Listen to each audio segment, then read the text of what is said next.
Hi అండి. అందరికీ నమస్కారం. Welcome to my channel. ఈ వీడియోలో ఏపీ ఉద్యోగుల తిరుగుబాటు సెప్టెంబర్ 1న రాష్ట్ర వ్యాప్తంగా నిరసన. సో, ఆ వివరాలేంటో ఈ వీడియోలో తెలుసుకుందాము. వీడియోని ఎక్కడే గాని స్కిప్ చేయకుండా ఎండ్ వరకు చూడండి. అప్పుడే పూర్తి ఇన్ఫర్మేషన్ అర్థమవుతుంది. అలాగే వీడియో చూస్తున్న ప్రతి ఒక్కరు వీడియో ఒక లైక్ చేయండి. ఇక ఆలస్యం చేయకుండా వీడియోలోకైతే వెళ్ళిపోదాము. ఫ్రెండ్స్, ఇక విషయానికి వచ్చినట్లయితే ఏపీ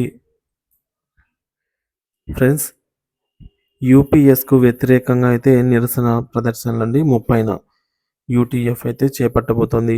మనందరికీ తెలుసు ఈ యూపీఎస్ అనేది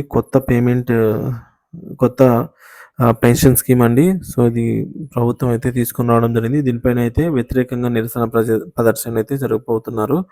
పాత పెన్షన్ విధానాన్ని పునరుద్ధరించకుండా ఈ సీపీఎస్‌ను రద్దు చేయకుండా కేంద్రం కొత్తగా యూనిటెడ్ పెన్షన్ పథకాన్ని యూపీఎస్‌ను తీసుకొని రావడంపై తీవ్ర ఆక్షేపమని ఏపీ ఐక్య ఉపాధ్యాయ సమాఖ్య యూటీఎఫ్ పేర్కొందండి. మోదీ సర్కారు నిర్ణయానికి నిరసనగా ఈ నెల 30వ తేదీన అన్ని మండలాల కేంద్రాల్లో నిరసన ప్రదర్శనలైతే చేపడతామని సోమవారం సంఘ అధ్యక్ష ప్రధాన కార్యదర్శులు వెంకటేశ్వర్లు, కేఎస్ ప్రసాద్ గారైతే ఓ ప్రకటనలో కోరారు.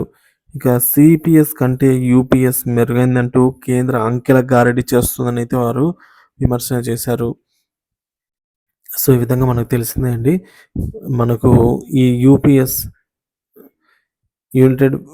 యూనిఫైడ్ పెన్షన్ స్కీమ్ ఈ యూనిఫైడ్ పెన్షన్ స్కీమ్ అనేది అంకెల గారడీ మాత్రమే. ఇందులో ఏమీ లేదు అని చెప్పేసి మాకు ఓపీఎస్సీ కావాలి అని చెప్పేసి ఉద్యమానికైతే తెరలేపారు.